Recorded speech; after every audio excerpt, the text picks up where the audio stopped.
Bismillahirrahmanirrahim. Assalamualaikum warahmatullahi wabarakatuh. Waalaikumsalam warahmatullahi wabarakatuh. Alhamdulillahilladzi bi ni'matihi tatimmus shalihat. Alhamdulillah, segala puji bagi Allah yang karenanya kita bisa berkumpul pada pagi hari ini di masjid ini dalam keadaan sehat walafiat. Alhamdulillah, segala puji bagi Allah yang karenanya kita bisa melangkahkan kaki kita dalam rangka silatul ukhuwah dan thalabul ilmi, yaitu menyambung tali persaudaraan dan menuntut ilmu. Alhamdulillah, hadhihi ni'matun azimah. Alhamdulillah, segala puji bagi Allah yang karenanya setelah sekian mentari kita tidak berjumpa secara offline seperti ini, yang selama ini eh, online, Ustaz. Jadi kajiannya ini, kajian parenting ini biasanya online karena masa pandemi, dan ini termasuk nikmat yang sangat besar karena setelah sekian eh, mentari kita tidak bersuah seperti ini secara langsung ya. Alhamdulillah, semoga ini menjadi berkah untuk kita semuanya. Kemudian kita tak lupa bersolawat kepada baginda kita, baginda agung kita, idolah kita Muhammad ibni Abdillahi sallallahu alaihi wasallam beserta keluarga beliau dan para sahabat.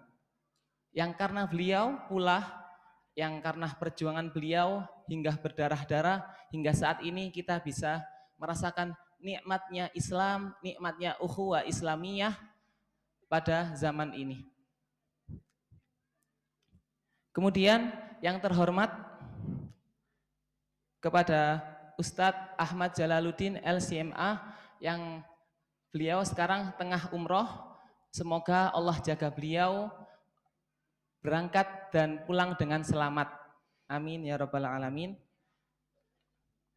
Kemudian kepada Ustazah Maya Novita LC selaku Ketua Yayasan Ihyaul Quran Indonesia yang telah hadir di sekitar kita. Kemudian Ustadz Jamalul Akbar LCMA, pemateri kondang kita, Masya Allah, beliau Al-Hafidh. Semoga Allah menjaga beliau dan semoga banyak ilmu yang bisa kita dapatkan dari beliau. Amin ya rabbal alamin. Kemudian yang terhormat kepada kepala sekolah tiap-tiap lembaga, yaitu RQ pagi, RQ sore, kemudian Kutab Ibadur Rahman, beserta guru dan karyawan. Kemudian yang terhormat kepada Ketua Takmir Masjid Asy-Syafaat beserta jajarannya, dan yang terkasih dan yang tercinta yaitu ayah bunda sekalian, yang semoga senantiasa Allah jaga ayah bunda dan anak solih dan solihah semuanya. Amin ya rabbal alamin. Hadirin yang saya hormati, izinkan saya Rizky pada pagi hari ini memandu acara dalam acara halal bihalal sekaligus kajian parenting pada pagi hari ini. Taib, izinkan saya untuk membacakan susunan acara. Yang pertama yaitu pembukaan, alhamdulillah sudah saya buka. Kemudian dilanjutkan tilawah dan sari tilawah.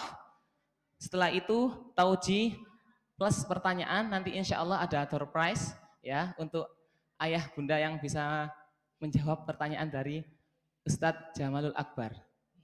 Kemudian yaitu halal bihalal, kita saling memaafkan ya, satu dengan yang lainnya. Kemudian penutup sekaligus ramah dan tamah. Baik, langsung saja kita dengarkan tilawah dan sari tilawah dari Ananda Nadia, kemudian sari tilawah oleh Ananda Uki. Takbir, Allahu Akbar.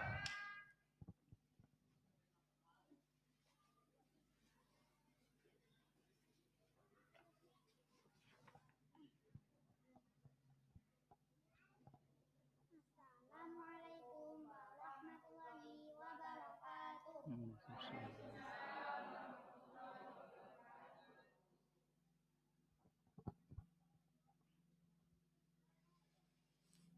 أعوذ بالله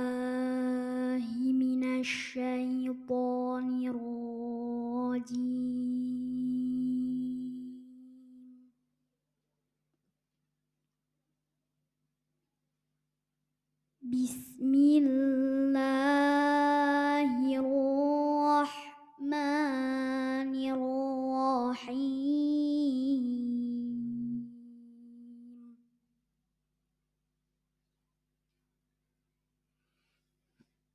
Qul in kuntum tuhibbunallaha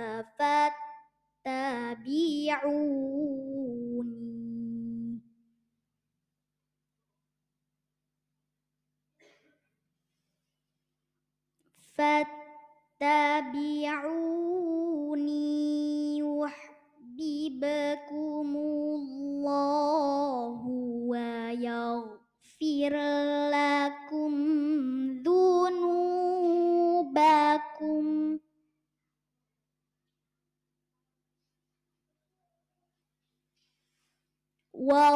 wallahu ghafurur rahim.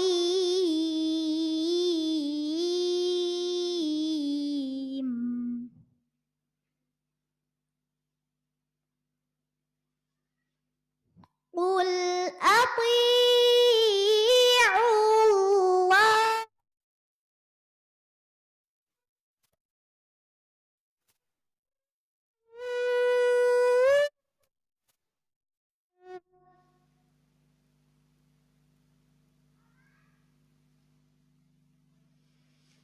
فإن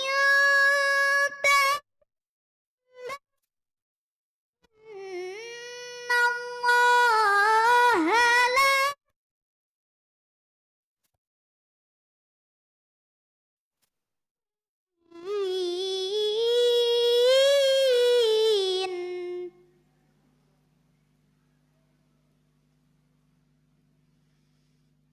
إن الله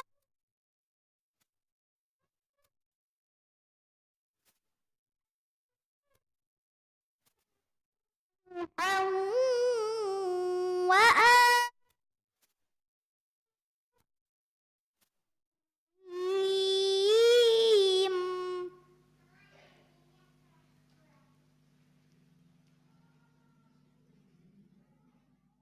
وآل إبراهيم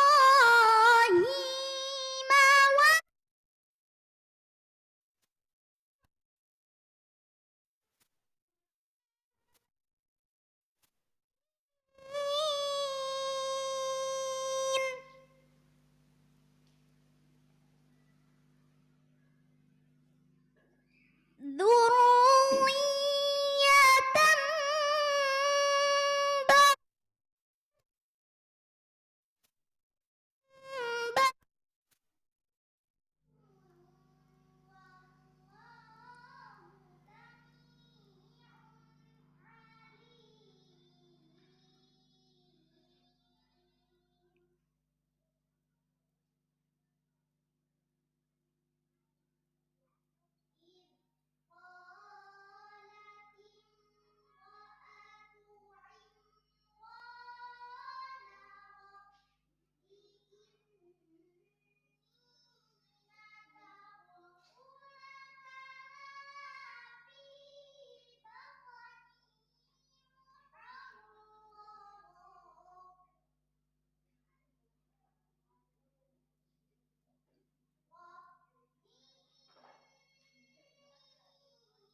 Aku berlindung kepada Allah dari godaan setan yang terkutuk dengan menyebut nama Allah yang Maha Pengasih lagi Maha Penyayang. Katakanlah jika kamu benar-benar mencintai Allah, ikutilah aku, niscaya Allah mengasihi dan mengampuni dosa-dosamu. Allah Maha Pengampun lagi Maha Penyayang. Katakanlah, taatilah Allah dan Rasul-Nya. Jika kamu berpaling, maka sesungguhnya Allah tidak menyukai orang-orang kafir. Sesungguhnya Allah telah memilih Adam, Nuh, keluarga Ibrahim, dan keluarga Imran melebihi segala umat di masa mereka masing-masing sebagai satu keturunan yang sebagiannya keturunan dari yang lain, dan Allah Maha mendengar lagi Maha mengetahui. Ingatlah ketika istri Imran berkata, "Ya Tuhanku, sesungguhnya aku menazarkan kepada Engkau anak yang dalam kandunganku menjadi hamba yang saleh dan berkhidmat di Baitul Maqdis. Karena itu, terimalah nazar itu daripadaku. Sesungguhnya Engkaulah yang Maha mendengar lagi Maha mengetahui. Maha benar Allah dengan segala firman-Nya. Wassalamualaikum warahmatullahi wabarakatuh. Waalaikumsalam warahmatullahi wabarakatuh. Masya Allah, jazakumullah khair kepada Ananda Nadia dan Ananda Uki, di mana Ananda Nadia ini sekarang berada di juz 8, ya, termasuk juz-juz yang tinggi, dan Ananda Uki ini sekarang juz 28 bersama Ustadz Fakih. Masya Allah, semoga semoga yang membaca dan semua yang mendengarkan mendapatkan rahmat dari Allah Subhanahu wa taala. Baik, selanjutnya kita akan mendengarkan sambutan dari Ketua Yayasan Ihyaul Quran Indonesia, yaitu Ustazah Maya Novita LCMA. Baik, waktu dan tempat kami persilahkan.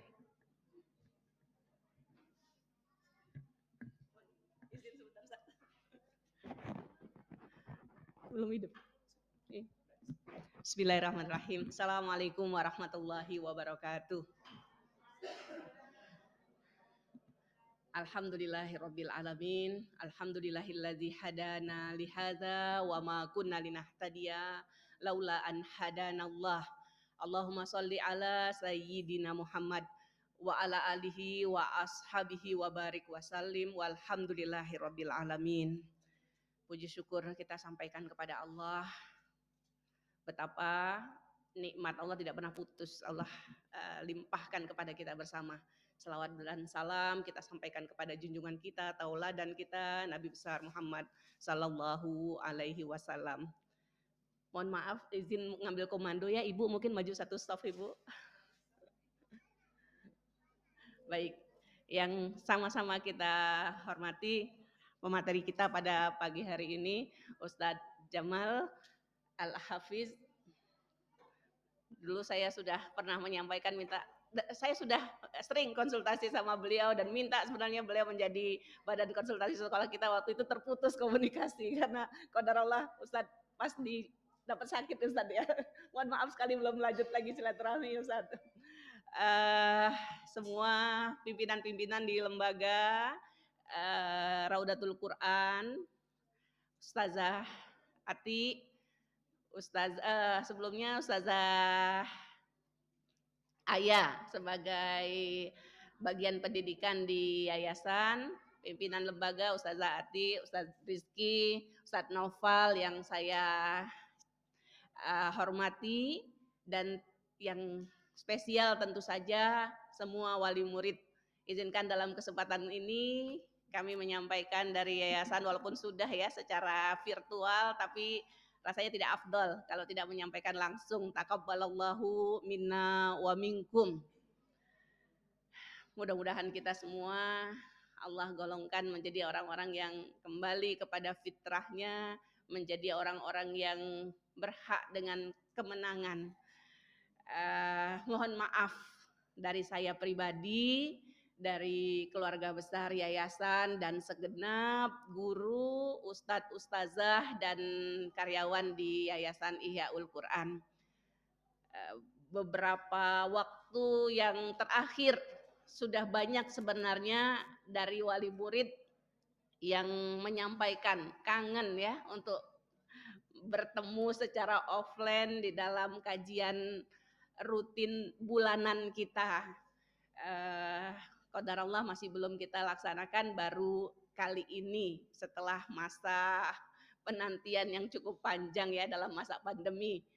Kita bersyukur kita termasuk orang-orang yang masih Allah percaya diberi kesehatan, diberi umur ya, terutama mungkin banyak handai taulan kita, teman kita, saudara atau tetangga yang Allah tidak sampaikan lagi pada hari ini.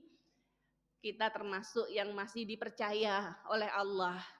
Qadarullah, tadi pagi saya buka HP membaca di satu grup, ini qadarullah betul ya, apa ya, yang terbaca gitu loh oleh saya pagi ini, cerita tentang teman-teman yang sakit ya. Yang saya ingat tadi ada 2 cerita adik teman saya dulu di Mesir umur 32 tahun kena apa namanya ya, sekarang apa namanya, virus ya, bukan virus COVID tapi tapi bukan hepatitis, tapi ini sampai parah gitu ya. Ada yang kena di otak, yang hilang ingatan. Ini temennya sekolah S3, jadi sudah doktor. Nah, tiba-tiba begitu. Ada lagi kemudian cerita kena kayaknya apa bakteri gitu ya di tenggorokan, yang kemudian lama-lama hilang keseimbangan. Jadi kalau jalan jatuh-jatuh, Masya Allah betapa mahal sebenarnya ya. Kesehatan itu mahal sekali. Kadang-kadang banyak kita masih mengeluh dalam kehidupan ini, tapi kalau kita lihat teman-teman yang dicoba dengan sakit atau bahkan kemudian Allah tidak sampaikan lagi ya, sudah selesai ajal hidupnya, betapa keinginan mereka yang sudah di kuburan saat ini gitu loh. Tentu saja mereka berharap sekali masih ada kesempatan gitu loh. Bukan untuk apa-apa, bukan untuk kesenangan dunia tentunya ya, tapi untuk melakukan amal sebagai bekal terbaik. Kita semua insya Allah akan menghadap Allah, tapi mari kita maknai kesempatan hidup ini terutama dalam kondisi sehat walafiat betul-betul menjadi kesempatan yang Allah berikan kepada kita, amanah yang Allah berikan kepada kita, kesempatan ya untuk kita mempersiapkan diri sebaik-baiknya menuju kepulangan kita yang pasti akan kita hadapi bersama-sama. Ayah bunda yang dirahmati Allah, saya tidak akan berpanjang kata. Selain tadi kami sudah minta maaf tentunya dan mengajak ya, tentu saja yang terpenting adalah tadi mengajak kita bersama-sama kembali berkomitmen. Setelah tadi kita mengisi diri kita sebagai pribadi ya, saya menyinggungnya, sekarang mungkin sebagai wali murid, sebagai orang tua bagi anak-anak kita, kita bersemangat lagi bersama-sama. Saya sebagai wali murid ini berterima kasih sekali kepada guru-guru. Kemarin saya sudah sampaikan juga di rapat guru ya, sering jadi obrolan kami nih beberapa wali murid Kutab Al-Fatih salah ya, Kutab Ibadur Rahman. Masya Allah bersyukur sekali ada salah satu program Ramadan fi Qalbi anak-anak di kelas di tingkat SD kita untuk melakukan sholat sunnah rawatib, mulai dari sholat sunnah sebelum subuh, zuhur, asar, dan efektif sekali gitu loh. efektif sekali. Rasanya saya belum pernah punya anak kelas 3 SD yang dengan rutin mau melakukan sholat sunnah rawatib 10 atau 12 rakaat sehari semalam. Di sini ada Aisyah, ada Zian ya. Masih sholat sunnahnya masih jalan? Mudah-mudahan masih. Jadi alhamdulillah anak-anak kita bikinkan program seperti itu dan mereka jalan. Ya, mereka jalan melakukan sholat sunnahnya. Sekarang pasca bulan Ramadan saya menjadi PR, insya Allah ke depan mudah-mudahan kita bisa intensifkan lagi pertemuan-pertemuan rutin orang tua ya. Saya sebagai wali murid nih berbicara merasakan betul betapa program-program sekolah itu sangat membantu kita sebagai orang tua. Kadang-kadang ya bukan kadang-kadang seringnya ya anak-anak lebih patuh kepada program sekolah dibanding nasihat atau ajakan atau anjuran dari orang tuanya. Nah, jadi bagaimana ilmu ini kita manfaatkan betul dengan kita menjalin ya hubungan yang sangat intens saya berharap antara sekolah dan orang tua. Mudah-mudahan cita-cita kita bersama mengantarkan ananda semua menjadi pejuang-pejuang Al-Qur'an. Allah beri kemudahan. Kita mohon suntikan semangat lagi oleh pemateri kita. Jadi Masya Allah sebelum itu kita sempat ya mengundang Ustadz secara offline ya dulu ya. Di Masjid Madinah ingat saya ya. Dan teman-teman semuanya menyampaikan wah, luar biasa materi yang disampaikan beliau. Nah kita bersyukur sekarang kita dapat kesempatan lagi. Mudah-mudahan ini menjadi awal yang baik dalam kegiatan kita di era setelah pandemi ini. Mudah-mudahan Allah beri sehat walafiat semuanya. Jazakumullah khairan kasiron. Mohon maaf sekali mungkin ini Ustadz saya tidak bisa sampai terakhir karena anak udah mau balik ke pondok Ustadz. Masih harus ada urusan sedikit. Ngapunten sekali ibu-ibu semuanya, minta mohon maaf sekali lagi. Jazakumullah khairan kasiran. Astaghfirullah li wa lakunna. Wassalamualaikum warahmatullahi wabarakatuh. Baik, jazakillah khair kepada Ustazah Maya. Sedikit informasi untuk anak-anak nggih. Di samping kiri saya, berarti kalau dari anak-anak sebelah kanan ada pojok kreatif. Jadi di situ disediakan untuk menggambar. Kalau anak-anak mau ke situ, monggo silakan bisa menggambar, menulis. Di situ ada ustazah yang menemani, nggih. Monggo kalau mau bersedia untuk anak-anak, nggih. Untuk ibu-ibu dan ayah bundanya tetap di sini, nggih.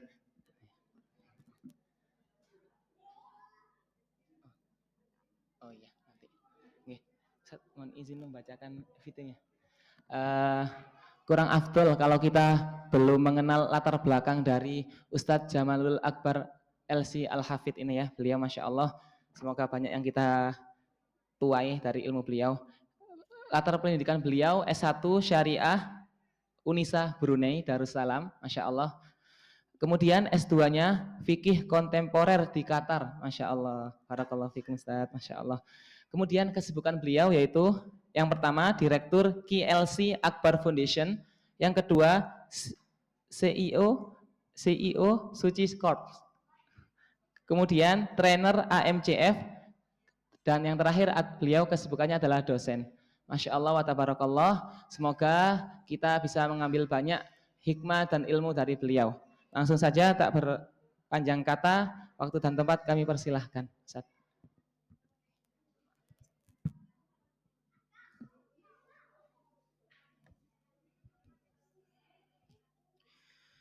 Assalamualaikum warahmatullahi wabarakatuh. Alhamdulillahi wa kafa wassalatu wassalamu ala abdihil mustafa wa ala alihi wa sahbihi wa man ittaba'a hudah wa iqtafa wa ba'd. Rabbi syrah li sadri wa yassir li amri wa hlul 'uqdatan min lisani yafqahu qawli. Sebelum kita mulai kajian ini, saya pribadi ingin menyampaikan dua hal kepada Ketua Yayasan Ihya'ul Quran. Yang pertama adalah kekaguman. Kagum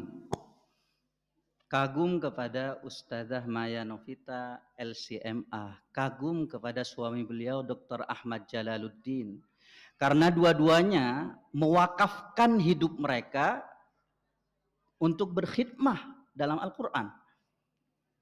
Jadi apapun derajat kita di dunia maupun di akhirat, kita itu di sini, mereka itu di sini. Khairukum man ta'allama al-Qur'ana wa 'allamah. Mereka adalah manusia yang terbaik. Karena mereka mewakafkan diri mereka 24 jam, jiwa, raga, harta untuk Al-Quran. Kalau kita masih memikirkan dunia, pekerjaan, dan lain-lain. Itu yang pertama. Yang kedua, saya ingin menyampaikan terima kasih kepada Ustazah Maya Novita. Karena dulu beberapa bulan yang lalu itu saya sempat sakit-sakitan, Pak, Bu. Sakit-sakitan. Gak bisa jalan. Kemudian beliau mengirimkan link ya tentang pas pengobatan akhir zaman. Dan alhamdulillah dengan informasi tersebut saya berobat dan semakin hari ya semakin sehat. Terima kasih Ustazah Maya Novita. Mudah-mudahan Allah membalasnya insyaallah. Amin amin ya rabbal alamin. Baik, Bapak Ibu yang dirahmati Allah, acara kita adalah halal bi halal, halal bi halal. Masyarakat Indonesia itu sangat kreatif, Pak, Bu. Kadang kita itu membuat sebuah istilah dalam bahasa Arab untuk momen-momen tertentu yang kalau kita katakan bahasa Arab ini kepada orang Arab, halal bi halal, mereka tidak akan mengerti. Hanya kita yang mengerti, halal bi halal. Ya. Itu sama dengan kalimat-kalimat lain seperti istilah takjil. Takjil dari kata ajjala yu'ajjilu ta'jilan, menyegerakan. Tapi kalau di Indonesia takjil itu artinya makanan ringan. Jadi kalau ada takmir masjid mengatakan para jamaah silahkan mengambil takjil di atas meja di depan masjid, artinya ambil makanan ringan, gorengan, kolak, minuman. Itu takjil di Indonesia. Sama seperti istilah halal. Halal bihalal ini hanya ada di Indonesia dan hanya dimengerti oleh orang Indonesia. Kalaupun itu dilakukan di luar negeri, biasanya itu dilakukan oleh komunitas orang Indonesia. Hanya komunitasnya. Biasanya dilakukan di kedutaan besar di luar negeri. Biasanya seperti itu. Umat muslim di negara Islam lain tidak mengenal kata halal bihalal. Jadi mereka setelah Idul Fitri itu sudah selesai. Kalaupun mereka mengadakan acara setelah Idul Fitri, itu namanya open house namanya. Open house ya kita mengundang orang-orang untuk makan di tempat kita. Lalu apa makna dari halal bihalal? Kalau kita lihat kamus ya, halal itu ada, bi juga ada, halal juga ada. Tapi kalau halal bihalal tidak ada. Apa maknanya? Kita fokus ke kata halalnya saja. Halal. Biasanya kita mengartikan halal itu dikaitkan dengan hukum Islam. Ada halal, ada haram, ada makruh, ada sunnah, ada mubah. Biasanya orang di Indonesia mengartikan halal itu dengan boleh. Halal artinya boleh seperti itu ya. Arti simpelnya. Arti simpelnya adalah boleh ya. Tapi tentu saja kita melaksanakan halal bihalal pada saat ini maksudnya itu bukan halal secara syariat, secara pengertian syariat. Kemudian apa maknanya? Baik, kita bahas dari yang pertama. Kita bahas pengertian halal bihalal. Pertama kita bahas dari pengertian bahasa. Halal berasal dari kata halla yahillu. Ini adalah kata kerja yang terdiri dari 3 huruf. Ha, lam, dan lam. 3 huruf ini kalau kita baca di Lisanul Arab, kamus bahasa Arab yang paling lengkap, itu memiliki lebih dari 80 arti yang berbeda. 80 arti yang berbeda sesuai dari pecahan kalimat tersebut dan penempatan kalimat tersebut pada jumlah. Ya. Sebagai contoh, halal, hulul, inhilal, itu beda-beda maknanya dan seterusnya. Jadi setiap kata itu berbeda. Akan tetapi dari 80 lebih makna tersebut, yang paling mendekati dengan apa yang kita lakukan, dengan apa yang kita maksudkan halal bihalal ini adalah mencairkan yang beku dan menghangatkan yang dingin. Itu yang paling dekat secara bahasa, lain lagi nanti secara istilah. Mencairkan yang beku dan menghangatkan yang dingin. Karena memang ketika kita mengadakan halal bihalal itu ya, halal bihalal itu adalah sebuah tradisi, kita kumpul-kumpul dengan teman-teman, tujuannya adalah untuk menghangatkan persaudaraan kita, Kenapa kita perlu melakukan halal bihalal ini? Tujuannya adalah untuk merapatkan barisan dan menyatukan hati, mempererat tali persaudaraan. Karena zaman sekarang ini Pak, Bu, dengan kemajuan teknologi yang sangat maju, kita bisa berkomunikasi dengan orang yang sangat jauh. Itu sangat bermanfaat sekali untuk urusan dunia kita. Akan tetapi, diakui atau tidak, ada efek samping dari teknologi itu. Salah satunya adalah mendekatkan yang jauh dan menjauhkan yang dekat. Kita lihat ketika kita kumpul-kumpul bersama keluarga Idul Fitri, anak-anak kita itu sibuk dengan HP-nya. Bahkan ketika kita makan di restoran, berbuka bersama, mereka juga sibuk dengan HP-nya, gadgetnya. Nah, disinilah tujuan dari halal bihalal, untuk memperhangat suasana yang sudah dingin dan mencairkan persaudaraan kita yang sudah beku. Itu tujuannya.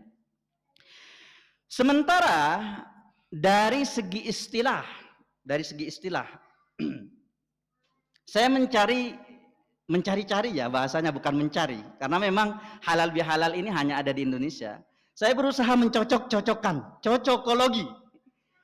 Apa kira-kira yang paling pas dalilnya dengan halal bihalal ini?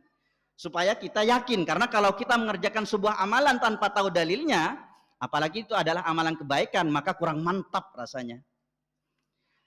Maka yang paling pas secara istilah halal bihalal ini lebih cocok, lebih pas kita artikan sebagai saling menghalalkan. Saling menghalalkan. Apa maksud dari saling menghalalkan di sini? Saling menghalalkan artinya adalah saling memaafkan. Saling memaafkan. Ini ada sebuah hadis ya, yang diriwayatkan oleh Imam Muslim. Rasulullah bersabda, "Man kanat indahu mazlamatun." Di dalam riwayat lain dibaca mazlimatun. "Man kanat indahu mazlamatun li akhihi min 'irdihi aw syai'in minhu falyatahallalhu." Kalimatnya adalah falyatahallalhu minhul yaum.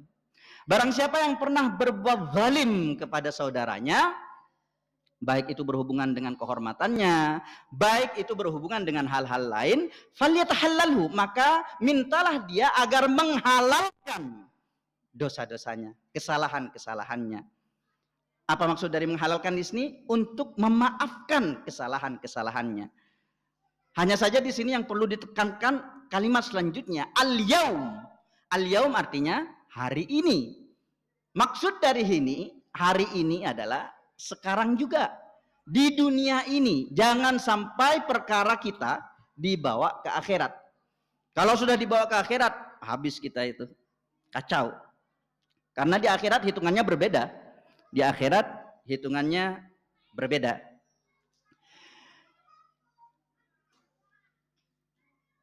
Itulah arti halal bihalal dari segi istilah. Tapi juga banyak juga ya istilah-istilah lain sebenarnya yang hanya ada di Indonesia, seperti ad-du'a bid-du'a. Itu biasanya bahasa santri. Ad-du'a bid-du'a itu ketika kita meminta kepada seseorang, tolong doakan saya, kemudian dia mengatakan kepada kita, saya juga minta doanya ya. Itu bahasa santrinya ad-du'a bid-du'a. Walaupun dalam bahasa itu kurang pas. Ad-du'a bid-du'a secara bahasa itu artinya membalas. Membalas ini konotasinya jelek ya. membalas doa dengan doa, saling balas-balasan. Ada kalimat yang lebih indah, ad-du'a min tarfain, artinya saling mendoakan. Karena dalam agama kita, dalam agama Islam, kita itu memang disuruh untuk menjaga dan memperbaiki dua hubungan sekaligus. Hablum minallah dan hablum minan nas. Hubungan vertikal dengan Allah dan hubungan horizontal dengan sesama makhluk, sesama manusia. Untuk hubungan vertikal, bulan kemarin di bulan Ramadan, Masya Allah, kita sudah berusaha memaksimalkan ikhtiar kita untuk beribadah kepada Allah. Siang kita puasa, malam kita qiyamul lail, kita memperbanyak tilawah, menghafal Al-Quran, kita memohon ampun kepada Allah. Itu di bulan Ramadan. Dan sekarang setelah bulan Ramadan, tugas kita adalah memohon kepada Allah agar amalan-amalan kita yang kita lakukan di bulan Ramadan diterima. Dan ini adalah kebiasaan salafus saleh. Ibnu Rajab Al-Hambali, beliau menukil sebuah pernyataan dari seorang ulama besar, Al-Mu'alla Ibnul Fadl. Beliau mengatakan, kanu yad'una Allah sittata ashhur ayyuballighahum Ramadan. Thumma yad'unahu ba'da dhalika sittata ashhur ayyataqabbala minhum. Kebiasaan orang-orang saleh zaman dulu, 6 bulan sebelum Ramadan, mereka berdoa kepada Allah, Allahumma ballighna Ramadan. Ya Allah, pertemukan kami dengan Ramadan. Itu 6 bulan sebelum Ramadan. Dan 6 bulan setelah Ramadan, kebiasaan mereka adalah berdoa setiap hari, taqabbal minna a'malana salihat. Ya Allah, terimalah dari kami ibadah-ibadah kami selama bulan Ramadan. Jadi berbeda dengan kita ya. Kalau kita biasanya 1 bulan setelah Ramadan sudah lupa tentang ibadah itu. Kalau mereka, memang fokus mereka setiap hari, setiap bulan, setiap minggu, setiap detik, untuk mencari ridha Allah. Itu untuk hubungan vertikal. Dan hubungan vertikal ini relatif lebih mudah, Pak, Bu. Lebih mudah. Karena sebanyak apapun dosa kita kepada Allah, pintu taubat, pintu ampunan Allah selalu terbuka 24 jam. Sebanyak apapun dosa kita. Bahkan dalam sebuah hadis qudsi yang diriwayatkan oleh Imam At-Tirmidzi, Allah berfirman, "Ya bani Adam, law balagat dzunubuka ananas sama, thumma astaghfartani ghafartu laka wala ubali." Wahai anak Adam, wahai manusia, seandainya kita tidak bisa membayangkan, langit itu sangat luas, berbeda dengan bumi. Langit ya. Seandainya dosamu memenuhi langit, summa istaghfartani, kemudian engkau datang kepadaku, engkau memohon ampun kepadaku, niscaya aku akan mengampunimu. Wala, ini adalah penegasan. Wala ubali artinya saya tidak peduli. Artinya saya tidak peduli apapun yang engkau lakukan sebelum ini. Engkau beristighfar, saya kasih ampunan. Itu untuk vertikal. Tapi beda halnya dengan hubungan horizontal sesama manusia. Kalau hubungan horizontal sesama manusia, kita berbuat dosa kepada sesama manusia, ampunan itu baru kita dapatkan setelah kita menerima maaf dari orang yang kita zalimi, orang yang kita sakiti. Maka disinilah tujuan dari halal bihalal ini, agar hati kita bersih dari iri, dengki, benci, hasud, dan penyakit-penyakit hati lainnya. Terutama agar hati kita bisa bersatu, Pak, Bu. Apalagi kita di sebuah komunitas Yayasan Ihya'ul Quran ini. Karena kalau hati kita sudah bersatu, masalah apapun bisa kita selesaikan dengan sangat mudah. Mahmakhtalafatil ara lam takhtalif al-qulub. Walaupun kita berbeda pendapat, tapi hati kita tetap rapat.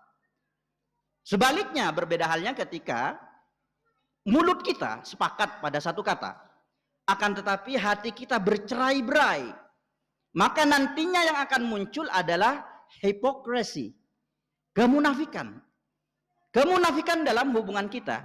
Setiap bertemu kita senyum-senyum, kita saling sapa, giliran di belakang kita membicarakan kejelekan satu sama lain. Itu adalah nifaq, kemunafikan. Ya. Baik, Bapak Ibu yang dirahmati Allah, berbicara tentang maaf memaafkan, kita masuk ke dalam daerah fikihnya sekarang, pembahasan fikihnya. Maaf memaafkan. Kalau saya tanya ke Bapak dan Ibu, lebih berat mana? Memberikan maaf atau meminta maaf, Pak? Bu? Meminta maaf atau memberi maaf? Meminta maaf. Ada yang lain? Sebenarnya dua-duanya sama-sama berat, Pak, Bu. Sama-sama berat. Kita bahas dulu dari memberi maaf ya. Dalam memberi maaf ini, Rasulullah Shallallahu Alaihi Wasallam sudah memberikan contoh yang sangat sempurna, uswah hasanah kamilah kepada kita. Ketika beliau berdakwah di Taif, beliau dilempar dengan batu, tulang onta, kotoran onta, sampai muka beliau berdarah, pelipis beliau berdarah. Pada waktu itu malaikat penjaga gunung menawarkan kepada Nabi Muhammad untuk menimpakan 2 gunung terbesar yang ada di sana ke atas penduduk Taif supaya mereka semuanya binasa. Tapi apa kata Nabi Muhammad? Bal arju ayyukhrijallahu min aslabihim man ya'budullaha wahdah. Jangan wahai malaikat. Karena saya masih berharap suatu saat ada dari keturunan mereka yang akan menyembah Allah, mentauhidkan Allah. Bahkan Nabi Muhammad mendoakan mereka, Allahumma hadi qaumi fa innahum la ya'lamun. Ya Allah, berikanlah hidayah kepada mereka karena sesungguhnya mereka tidak tahu. Ini adalah akhlak yang sangat mulia, contoh yang sangat tinggi, yang sulit untuk kita praktekkan. Kalau kita jangankan dilempar kotoran onta sampai berdarah muka, dihina sedikit saja, ada malaikat yang datang menawarkan, mau diapakan nih? Matikan. Kita berbeda dengan Rasulullah, tapi kita berusaha untuk meniru akhlak Rasulullah. Itulah kenapa Rasulullah itu, Masya Allah, beliau bukan hanya dicintai oleh umat Islam, tapi juga dicintai oleh musuh-musuhnya sekalipun. Musuh-musuhnya juga cinta. Dan begitulah seharusnya akhlak seorang muslim. Ketika dia disakiti, dizalimi, maka kita harus bersabar. Kita harus memaafkan. Wala wa ghafara inna dzalika min azmil umur, firman Allah. Ini adalah tuntunan dari Allah untuk memaafkan, untuk sabar. Ada sebuah cerita dalam sebuah hadis yang diriwayatkan oleh Imam Bukhari dari Anas bin Malik. Dulu ketika Rasulullah duduk-duduk bersama para sahabat ya di Masjid Nabawi, tiba-tiba Rasulullah itu mengatakan secara dadakan ya, yatlu'u alaikumul an rajulun min ahlil jannah. Dalam riwayat lain, yadkhulu alaikumul an rajulun min ahlil jannah. Akan masuk sebentar lagi seorang penghuni surga, calon penghuni surga. Maka beberapa saat setelah itu ada seorang lelaki dari kalangan Ansar, jenggotnya lebat dan air wudhu masih menetes dari jenggotnya, dan tangan kirinya memegang sandal dia. Jadi kalau dulu sandal itu dibawa ke dalam masjid. Dan hal ini terulang 3 kali. Artinya besoknya lagi Rasulullah juga mengatakan hal yang sama. Sebentar lagi akan ada penghuni surga yang akan masuk. Orang itu lagi masuk. Di hari ketiga juga sama. Rasulullah mengatakan hal yang sama dan orang itu lagi yang masuk. Maka Abdullah bin Amr bin As penasaran, Pak, Bu. Beliau mengikutinya sampai ke rumah beliau. Kemudian setelah sampai di rumah beliau, Abdullah bin Amr mengatakan, izinkan saya untuk tinggal di rumah kamu selama 3 hari 3 malam. Karena Abdullah bin Amr ini penasaran, apa sih amalan istimewa yang dilakukan oleh orang ini sehingga dia dijadikan ahli penghuni surga. Dari dunia sudah ada tampak gitu ya. Tapi sayangnya selama 3 hari 3 malam, Abdullah bin Amr ini tidak menemukan ada amalan khusus, amalan istimewa yang dia lakukan. Ya tahajudnya biasa-biasa saja, tilawahnya biasa-biasa saja, sedekah infaknya ya biasa-biasa saja. Akhirnya di hari terakhir Abdullah bin Amr ini jujur kepada orang itu. Sebenarnya saya izin menginap di sini selama 3 hari, ingin melihat amalan apa yang istimewa darimu. Karena Rasulullah itu mengatakan kamu ini ahli surga. Maka orang itu mengatakan, ma huwa illa ma ra'ait. Dalam bahasa Indonesianya itu, Saya gak punya amalan apa-apa, gak punya amalan khusus. Ya amalan saya yang kamu lihat selama 3 hari itu. Ghaira anni la ajidu fi nafsi ghishan wala ahsudu ahadan, kata orang itu. Hanya saja ada sepertinya amalan yang rutin saya lakukan setiap hari, yaitu saya selalu membersihkan hati saya dari iri dan dengki terhadap orang lain. Jadi dia setiap hari membiasakan dirinya untuk menghilangkan iri, dengki, hasut kepada orang lain. Dia memaafkan kesalahan-kesalahan orang lain. Dia melapangkan dadanya. Maka Abdullah bin Amr mengatakan, hiyallati la nutiq. Oh, berarti amalan ini yang membuatmu istimewa. Amalan ini sulit dilakukan. Kata Abdullah bin Amr bukan orang sembarangan, sahabat Rasulullah. Beliau saja mengatakan, ini yang sulit kami lakukan. Memang Pak, Bu, memaafkan orang yang menzalimi kita, berlapang dada, kemudian membuang penyakit-penyakit hati, ria, iri, dengki, sum'ah, takabur, ujub. Itu mudah diteorikan. Kalau kita ceramah seperti ini mudah sepertinya, tapi sulit untuk dipraktekkan. Bahkan dalam hukum fikih saja, memaafkan orang itu hukumnya tidak wajib. Tidak wajib dalam hukum fikih. 4 mazhab ya. Dalam hukum fikih memaafkan orang itu tidak wajib. Ada memaafkan, bahkan ada ancamannya, tapi itu hadis dhaif. Pendapat yang arjah adalah tidak wajib. Itulah kenapa nanti di akhirat, di hari kiamat akan ada tuntutan-tuntutan di mahkamah Allah atas kezaliman seseorang kepada orang lain. Tapi yang perlu diingat, memaafkan itu adalah perkara yang mulia. Itulah kenapa Allah berfirman, wal 'afina 'anil nas wallahu yuhibbul muhsinin. Orang-orang yang suka memaafkan kesalahan-kesalahan orang lain, dan sesungguhnya Allah mencintai orang-orang yang berbuat baik. Siapakah orang baik? Yaitu yang disebutkan, sering memaafkan kesalahan orang lain. Lalu jika seandainya orang yang menzalimi kita, dia belum meminta maaf, apakah kita maafkan duluan? Atau kita tunggu dia minta maaf dulu, baru kita maafkan? Maka yang paling baik adalah maafkan duluan, sebelum dia minta maaf. Masalah dia misalnya belum minta maaf sampai kita meninggal, atau dia meninggal, maka itu urusan dia. Itu pasti ada hitung-hitungannya nanti di akhirat. Diperhitungkan itu. Tugas kita adalah memberikan maaf duluan. Karena kita ingin segera mendapatkan pahala yang besar dari Allah. Karena sabda firman Allah, "Faman 'afa wa aslaha fa ajruhu 'ala Allah." Barang siapa yang memaafkan kemudian dia berdamai, maka dia memiliki pahala yang sangat besar di sisi Allah. Faman 'afa wa aslaha fa ajruhu 'ala Allah. Selanjutnya kita bahas sekarang orang yang meminta maaf. Kalau tadi orang yang memberi maaf, sekarang kita bahas orang yang meminta maaf. Ketika kita berbuat dosa, menzalimi orang, menyakiti orang, memakan harta orang yang bukan hak kita, maka ulama, saya waktu S2 itu belajar 8 madhab, waktu S1 belajar 4 madhab. Yang saya bahas di sini 4 madhab saja ya, 4 madhab saja yang paling dikenal di Indonesia.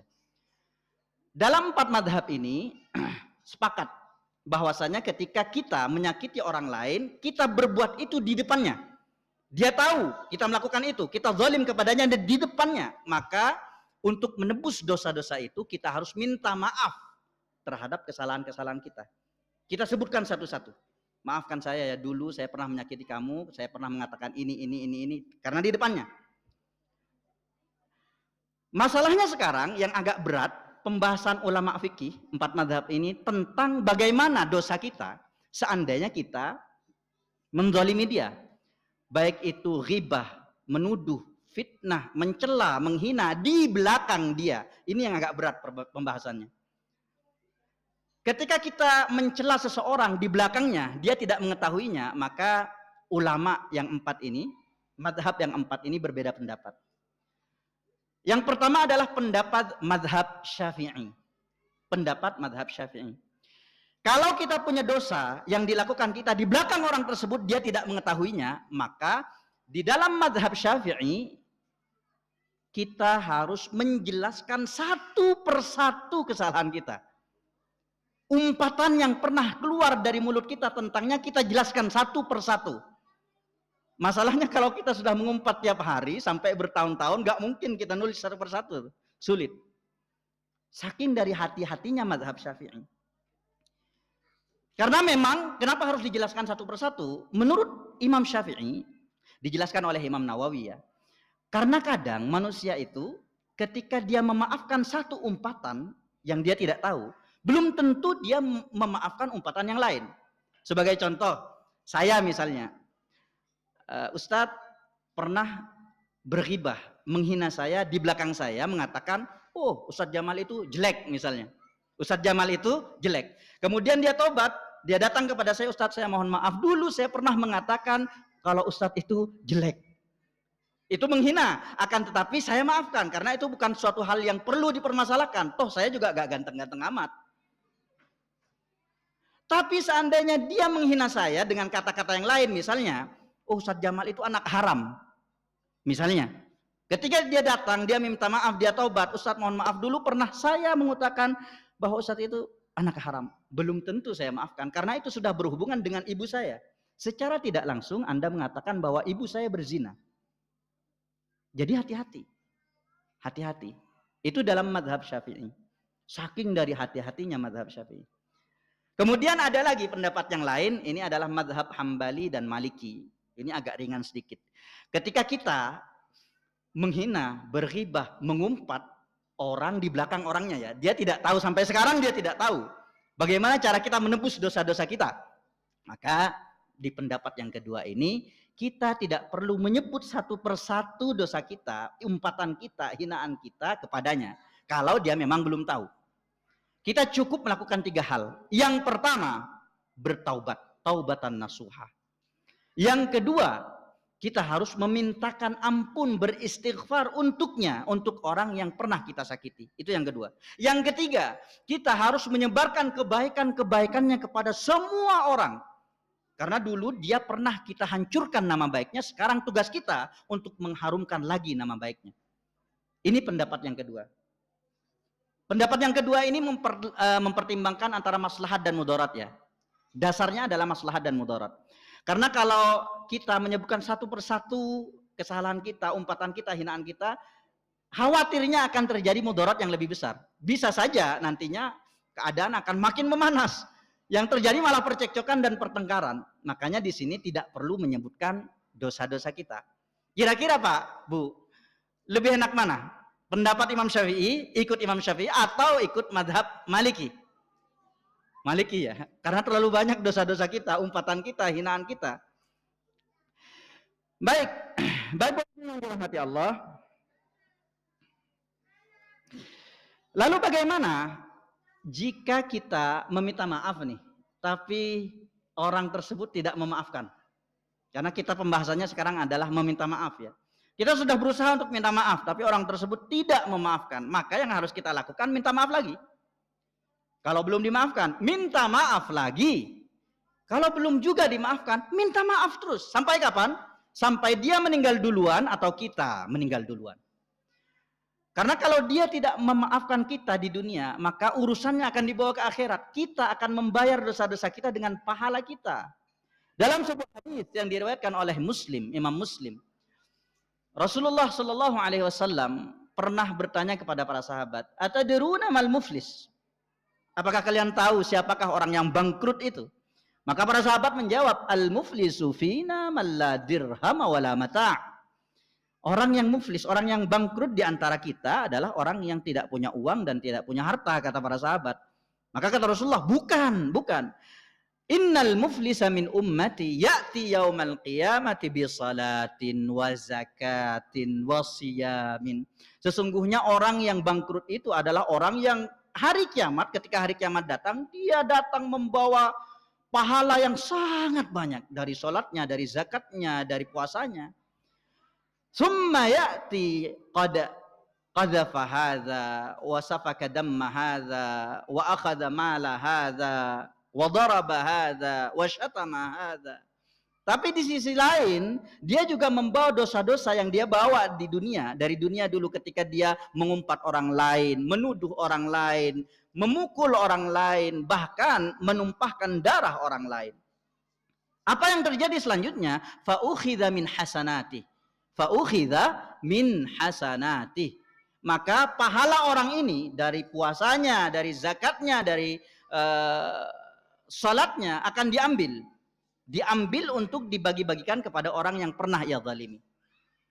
Sampai ketika pahalanya sudah habis, maka selanjutnya apa yang akan terjadi? Ukhidha min khatayahum. Kalau pahalanya ini tidak cukup untuk membayar kezaliman itu, maka dosa-dosa orang yang ia zalimi akan ditransfer kepada dia. Tsumma turiha finnar. Akhirnya dia akan dimasukkan ke dalam neraka. Bagaimana tidak masukkan ke dalam neraka? Pahalanya sudah habis, kemudian dia masih menanggung dosa-dosa orang yang dia sakiti. Na'udzubillahi min dzalik. Maka dengan dosa kepada manusia. Karena manusia ini, orang-orang di sekitar kita, mereka akan bersaksi di hadapan Allah atas baik buruknya kita. Berbuat baiklah kepada semua orang, supaya mereka bisa bersaksi atas kebaikan-kebaikan kita selama di dunia. Dalam sebuah hadis yang diriwayatkan oleh Imam Bukhari, suatu ketika Rasulullah SAW pernah duduk bersama para sahabat. Kemudian ada jenazah yang lewat. Kata Rasulullah, mustarih wa mustarah minhu. Dalam artian, ketika seorang meninggal, maka pilihannya ada dua. Imma dia menjadi mustarih, imma dia menjadi mustarah minhu. Para sahabat heran, apa arti dari mustarih dan mustarah minhu ini, wahai Rasulullah? Maka Rasulullah menjelaskan, al-abdul mu'min yastarihu min nasabid dunya wa adhaha ila rahmatillah.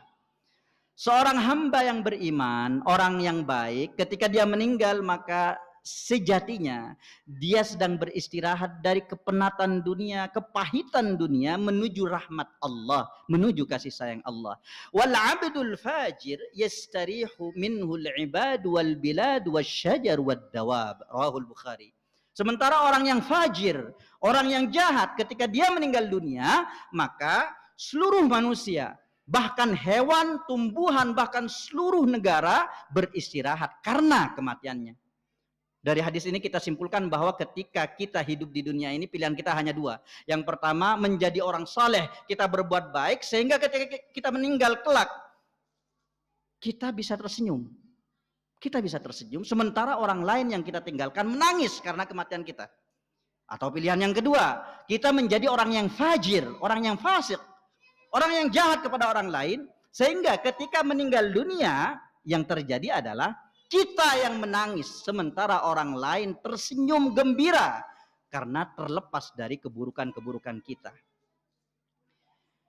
Dalam riwayat yang lain, masih sama ya, hadis yang diriwayatkan oleh Imam Bukhari, diceritakan bahwa Rasulullah sedang duduk di masjid, kemudian ada jenazah yang lewat. Ketika jenazah itu lewat, jenazah yang pertama, orang-orang di samping Rasulullah bercerita tentang kebaikan-kebaikannya selama hidup. Kebaikan-kebaikannya selama hidup. Maka Rasulullah mengatakan, wajabat, wajib. Kemudian setelah beberapa lama ada jenazah lain yang lewat. Hanya saja ini berbeda. Orang-orang di sekitar Rasulullah, beliau mendengar bahwa orang-orang ini menceritakan tentang keburukan-keburukannya selama hidup. Maka Rasulullah mengatakan, wajabat, wajib. Para sahabat heran dan bertanya kepada Rasulullah, wahai Rasulullah, apa arti dari wajib ini, wahai Rasulullah? Maka Rasulullah menjelaskan, man asnaitum alaihi khairan wajabat lahul jannah. Barang siapa yang kalian puji kebaikannya selama hidup, maka wajiblah baginya surga. Wa man asnaitum alaihi syarran wajabat lahun nar. Barang siapa yang kalian bicarakan keburukan-keburukannya selama dia hidup, maka wajib baginya neraka. Antum syuhadaullahi fil ard, antum syuhadaullahi fil ard, antum syuhadaullahi fil ard. Beliau ulang 3 kali. Kalian adalah saksi-saksi Allah di muka bumi. Kalian adalah saksi-saksi Allah di muka bumi. Kalian adalah saksi-saksi Allah di muka bumi. Orang-orang saleh di sekitar kita, mereka akan bersaksi atas apa yang kita lakukan selama di dunia. Kalau kita selama di dunia itu, Masya Allah, sering mencari musuh, kasar, kikir, sombong, kelak di akhirat mereka pun akan bersaksi bahwa kita itu adalah orang yang sombong, pelit, kikir. Akan tetapi ketika kita berusaha untuk berbuat baik kepada orang-orang di sekitar kita, maka mereka juga akan bersaksi atas kebaikan-kebaikan kita selama di dunia. Mereka akan bersaksi atas itu. Tapi sebenarnya kalau kita mau mengukur diri sendiri ya, kita bisa saja bertanya pada orang-orang di sekitar kita. Kerabat-kerabat kita, orang-orang dekat kita. Tanyakan pada istri Anda, tanyakan pada anak-anak Anda. Anakku, istriku, seandainya saya, bapak, ayah meninggal hari ini, apa yang akan kalian ingat setelah aku tiada? Kalau anak kita mengatakan engkau adalah seorang bapak yang baik, bapak yang lembut, bertanggung jawab, soleh, maka pertahankan dan tingkatkan. Cari kebaikan-kebaikan lain yang akan diingat oleh dia. Akan tetapi jika istri, anak-anak kita hanya mengingat keburukan-keburukan kita, ayah saya adalah seorang pemarah, arah saya adalah seorang pemalas dan seterusnya, maka perbaiki dari sekarang. Perbaiki dari sekarang. Mumpung masih ada waktu. Khususnya kepada keluarga memang. Karena sabda Rasulullah, khairukum li ahli. Sebaik-baik kalian adalah orang yang paling baik kepada keluarganya. Karena memang Pak, Bu, ada beberapa orang yang dia di luar itu terkenal sebagai orang yang bijak, orang yang baik, orang yang sopan, orang yang lembut. Tapi dalam keluarganya dia dikenal sebagai orang yang pemarah, suka mukul, emosian. Gak usah jauh-jauh Pak, Bu. Kita lihat istri misalnya ya.